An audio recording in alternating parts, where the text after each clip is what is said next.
Всем привет! Вы на канале iModelist, и с вами я, Виталий Новиков. Впервые на нашем экране грузовик МАЗ, а вернее топливозаправщик ТЩ 7,5 на базе автомобиля МАЗ-5334 в 35 масштабе. А есть еще и в 72 масштабе, и даже в 48. Но будем смотреть 35. Материал – полимерная печать. Цена в нашем интернет-магазине iModelist.ru 5000 рублей. Это без учета личных скидок и за 35 масштаб. В этой совсем не маленькой коробке присутствует пузырчатая пленка. Можно полопать пузырьки. Плата с деталями из прозрачного полимера. Инструкция для сборки.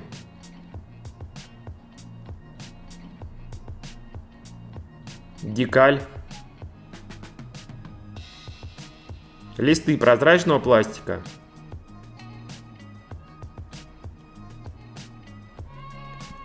Ну и, собственно говоря, много-много деталей для сборки модели.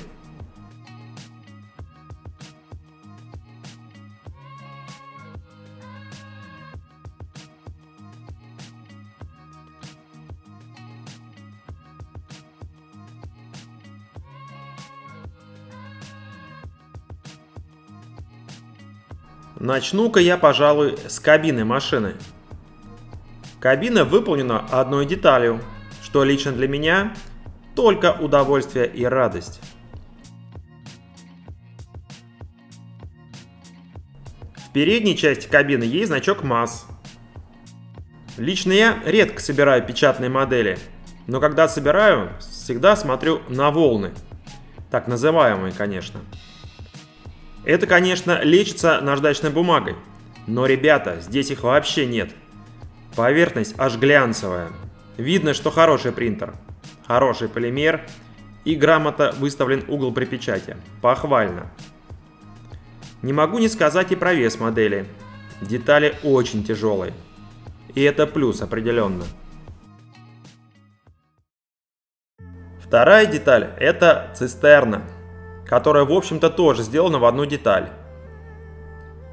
И я прям нарочито специально показываю ровную и глянцевую поверхность детали. Самому нравится ее идеальность.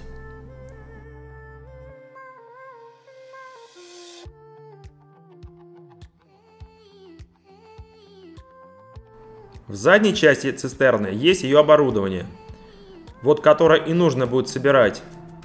Заднюю крышку можно сделать открытой и показать внутреннее убранство, или закрытую, то есть у вас здесь есть выбор, хотя на мой взгляд он очевиден.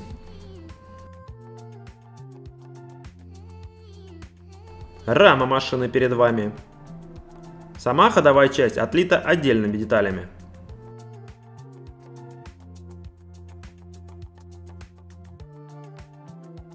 На рессорах есть имитация пластин, и хорошая имитация, как по мне.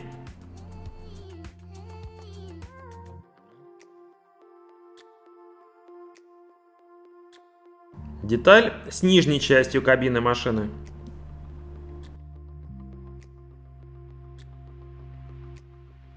Арки, опять же, ровные и гладкие.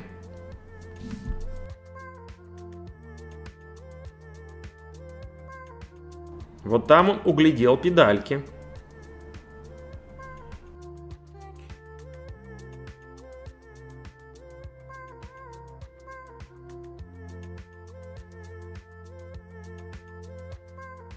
Рамка с двигателем. Обратите внимание на толщину стенок самой рамки. При такой толщине детали не повредятся при транспортировке модели к вам, дорогим. На данном МАЗе использовались два типа двигателя, оба дизельные Ярославского моторного завода, ЯМЗ-236 или ЯМЗ-238. Отличаются мощностью. Так к чему я все это? А к тому, что двигатель в модели есть. И еще каждая деталь пронумерована, чтобы удобно собирать было. Эта деталь – передняя стенка цистерны. Почему она отдельно отлита? А потому что производитель прислушивается к пожеланиям моделистов И чтобы было удобно отделять деталь от питателей, не повредив поверхность. Вот поэтому он сделал ее отдельно. Рамка с оборудованием цистерны. Это как раз оборудование в задней ее части, которое можно сделать открытой. Все маленькое, ажурное, но проработка очень хорошая. Красиво будет, красиво.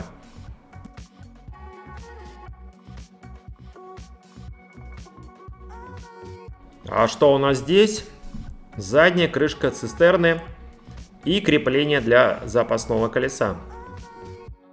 Запаска находится у машины на очень видном месте, между кабиной и цистерной.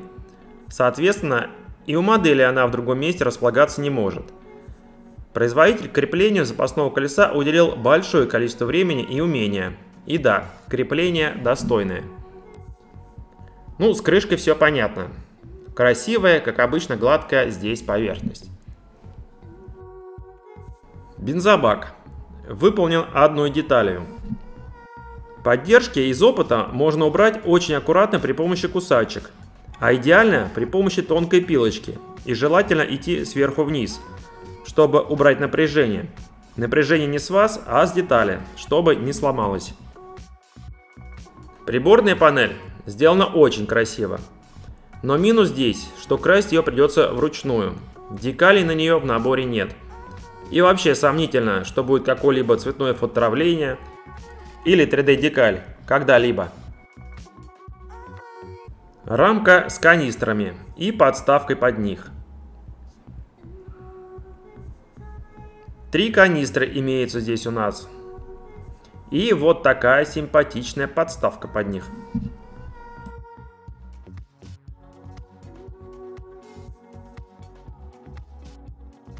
Так, здесь мы имеем лестницу, которая на цистерне, и ящик. Еще пару ящиков имеем. И выложу все, что осталось. Здесь опять же насосное оборудование, выхлопная система, бампер.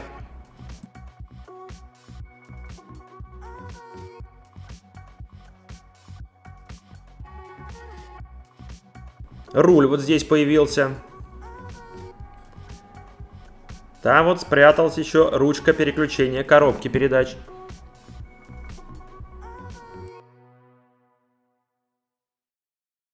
Три сиденья. 2 одинаковых для водителя и пассажира. И третье, маленькое которое, это для пассажира посередине. Выхлопная система. Здесь тоже все четко на первый взгляд, но собирать ее надо.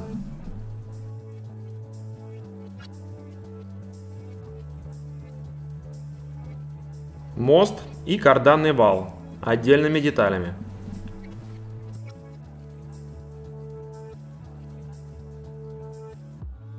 Бампер также сделан отдельной деталью. Внутри есть кое-какая мелочевка. Что это? Очень похоже на баллоны тормозной системы. Есть зеркала. И, конечно же, дворники.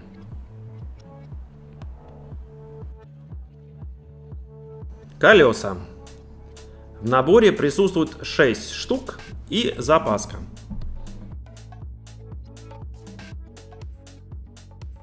Печать достойная. Есть имитация нагрузки. Есть надписи на бортах.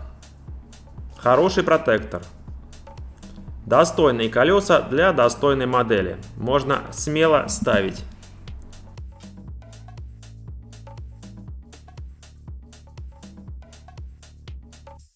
Рамка с прозрачными деталями.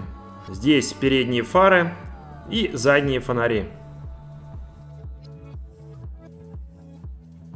Вот со стеклами нужно будет повозиться. В комплекте есть 2 полоски прозрачного тонкого пластика и есть шаблоны для резки. Примеряем, вырезаем и вставляем. Вроде бы все просто, на первый взгляд, конечно.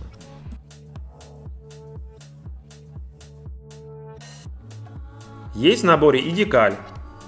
К сожалению, нет, как я уже и говорил, приборки. Нет и номерных знаков. Инструкция. Обложка цветная. Сама черно-белая. Распечатка на принтере. Но хочу сказать, что шагов сборки немало. И шаги хорошо продуманы и хорошо показаны.